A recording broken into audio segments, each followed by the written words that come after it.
Hey everybody, welcome back to the Little Brown Jug Show. I'm your host, Mikey Pedroza, and this weekend I went to Camp Jitterbug. No, I didn't. I went to Camp Hollywood. I might keep that in there.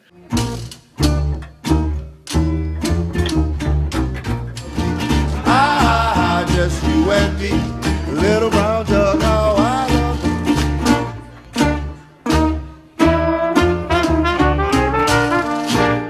Hey everybody, welcome back to the Little Brown Jug Show. I went to Camp Hollywood this past weekend and injured the hell out of myself. Apparently 28 is too old for jazz splits. And there's a picture of me surrounded by my good friends with a bag of ice and smiling faces laughing at me all the way home. I want to send a quick shout out to everybody who's been enjoying the show and supporting me in this strange new endeavor. But thank you for everyone who's been leaving comments on the videos, Facebook, and the Twitters. Also, if you have any questions, send it on in. Like my man, Joseph Zeich, who writes to me with a question about fashion. I had a question for you, sir. In regards to men's style, look, fashion, I just bought a new 3-piece suit, a few French cuff shirts, and handmade Italian ties. My dilemma now is remembering what you suggested to me at Lindy on the Rocks. It had to do with the collar. I can't think of what it could be, collar pin or something like that. Not sure what you called it or where I could find any. Whenever you can find time to message me back, I would greatly appreciate it, sir. Happy feet, Joe. So Joe, let's talk about fashion. So the first thing you got... Hey Kevin, how's it? You were planning to talk about fashion without me? Yeah, I mean, I didn't know you were in town, but I'll leave. I'll leave. It's okay. All right. Hi, welcome to the Big White Jug Show. I'm your host, Kevin Staloran.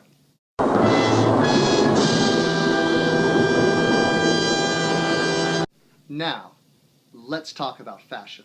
Joe, I'm so glad you asked about tie bars. There's 3 main types. There's this type, which I'm holding in my hands, called the barbell. Now, the problem with the barbell is you need special eyelets in the sides of your collar that you stick this through because it simply unscrews on one end. You stick it through the eyelets underneath your tie after it's tied. I highly recommend that. And then you re-screw your barbell on. Now, the pin type works just basically like a safety pin, and you pin it into your collar. Good news is you don't need a special eyelet. Or you can use the third type, which is the clip-on type. The clip-on type just slides right against your collar there on both sides, again going underneath. And if you get a side view, it pops your tie out.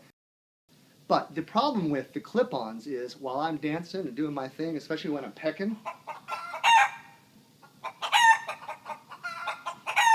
I find that it pushes them out and it falls to the ground. It just gets in my way. And that's why I want to talk more in-depthly about men's accoutrements. Let's get into some more details and work from the top all the way down. We're going to go underneath the tie to what is commonly referred to as the collar stay. I'm going to pull out my handy leather satchel. Yes, we have collar stays in a variety of materials. This would be brass. I've got different lengths because you never know how big your collar is going to be. But the mother of all, of course, is this material right here, mother of pearl. That's right, ladies and gentlemen. I've got a mother of pearl that can slide, when I have a proper shirt, mind you, right underneath there. I put it down, and that makes my collar nice and stiff because, as we know, everyone wants a stiff collar. After you've had a good night of dancing and completely soiled your shirt, be sure to return your collar stays to their leather satchel and return them directly to your manservant.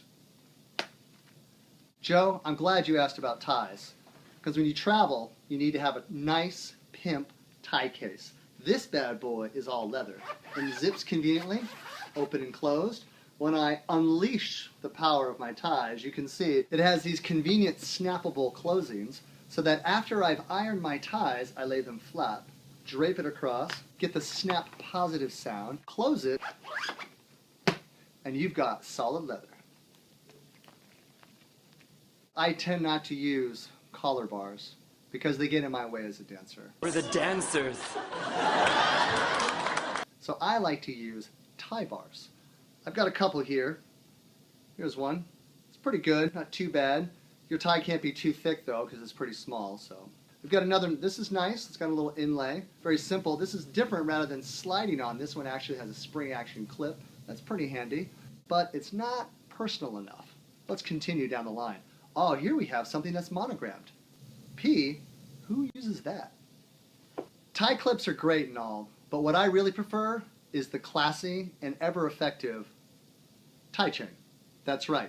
And these aren't just any tie chains. This is solid silver with my K on it, and this is solid gold with my K. Courtesy of Stephen Mitchell, of course. These bad boys encompass my whole tie and prevent them from slapping the ladies unnecessarily. Cufflinks. Cufflinks make any shirt look good. But how do you travel with cufflinks?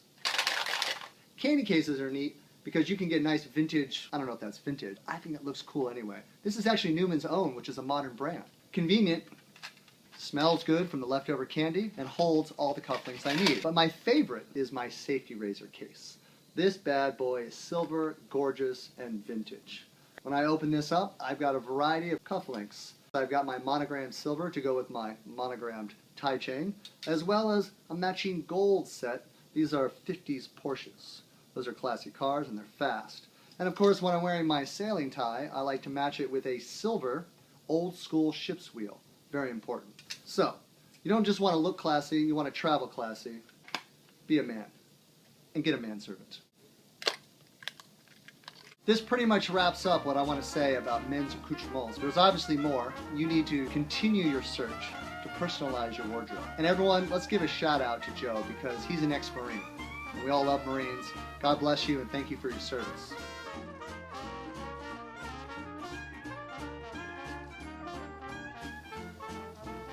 Where am I from? I'm glad you asked. I'm from San Francisco. And San Francisco is having a brand new event coming up. It's called Fog City Stomp. I highly recommend it. It's going to be an incredible event with all local bands, incredible international teachers. This is the Big White Jug Show. We're the dancers. Now, I consider San Francisco my home turf, and it's been a long time since I've seen the likes of a major Lindy Hop event happening in my digs. So I highly recommend all of you to get yourself to the Fog City because the live music is going to be amazing. The social dancing is going to be off the hook. But it's San Francisco, and it's an incredible city. I want to tell you about the top 5 places that I love to go in the city. Coming in at number 5 is Pluto's Restaurant in the Inner Sunset, a place I used to live. My roommate was one of the founders of Lindy in the Park, a tradition that has spread all across the world. This restaurant is special to my heart because you can get fresh salads there at a reasonable price, completely customizable with, I think, over 20 variety of toppings, and my favorite addition, rare beef on top. They cook the whole roast, they slice it off, they give it to you, get croutons, custom dressing, and then I always like to have a little side order of their onion rings with a special barbecue spicy sauce. Sounds random, but I love it. For under 10 bucks, I get a healthy, filling meal that allows me to go Lindy Hop that much longer. Coming in at number 4 is 10 Ren Tea Shop. Now, boba is an art form. To find tea houses that make good boba is one of my global challenges. Thankfully, San Francisco is at the top of that list. Go in there, order an oolong milk tea, 30% sugar, boba, no ice, large, you're good to go. Don't forget your thick straw, because when you suck up that boba, you want it to get into your mouth.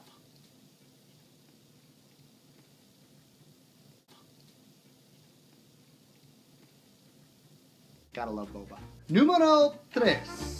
We've got Tuesday Night Jump in the Mission at the Verdi Club.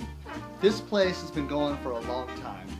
I love it in particular because I believe that it has the largest Lindy Hop floor in San Francisco proper with a bar attached. I have a bad habit of going to the bar for one drink and never quite making it to the dance floor. Regardless, it's an incredible place. It's a variety of music. You can do collegiate shag there. You can do Balboa. You can do Lindy Hop. It's beginner friendly. Advancers love it. It's a wood floor. There's live music. The vibe of it is incredible. We've got Stompy Jones playing there every Tuesday. It's one of my favorite places. So don't miss out on Tuesday Night Jump at the Verdi Club. Number 2 is Le Colonia. It's a Vietnamese French restaurant combo mix. It's fancy, so I don't want to see anyone there in a t-shirt. That's a chance for you to get dudded up. This is on Monday nights. It's early.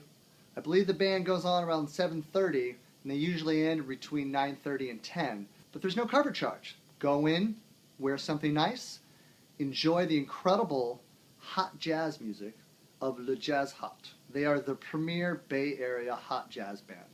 It's a small venue, the floor is small, and the dancers are all high quality, just like the drinks are high quality. It's near Union Square. So highly recommended, Le Colonial on Monday nights.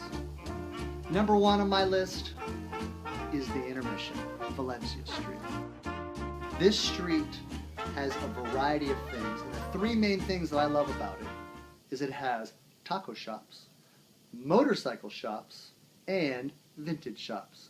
What else could you ask for? At least that's how I think about life. I try to roam the world going from motorcycle shop to motorcycle shop, from taco shop to not taco shop, because there's very few places in the world where you can get a good taco shop, which is why I always find myself back on Valencia Street. The thrift shops are premium because unlike the Haight-Ashbury district, where everything is beautiful and I want to buy it, but I can't always afford it, I go down to the Mission. It's not curated as well, but the prices are much more affordable, and if you have a keen eye, you can always get a good deal.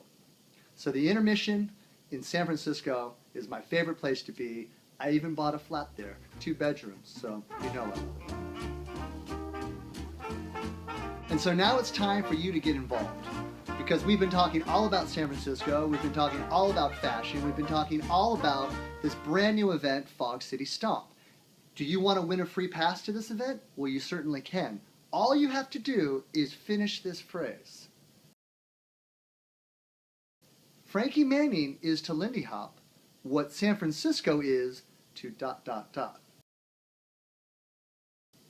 Simply give us your reply in the comments below, and we're going to choose our favorite one, and that person gets a free pass to Fog City Stomp. So, I think that wraps up this episode of the Big White Jug Show. I just want to give a thank you to all of you for tuning in and hearing me blah, blah, blah, blah, about the things I love of San Francisco, the place where my heart is. And finally, I just want to give a shout out to Mikey Pedroza. That's right, the Little Brown Jug himself. This is his show, and if you like it, like it. Find him on Facebook, find him on Twitter, share it with your friends, comment. I want to find out who's going to win that free pass. It's gonna be good. So, that's it for this episode of The Little Big Brown White Jug Jug Show.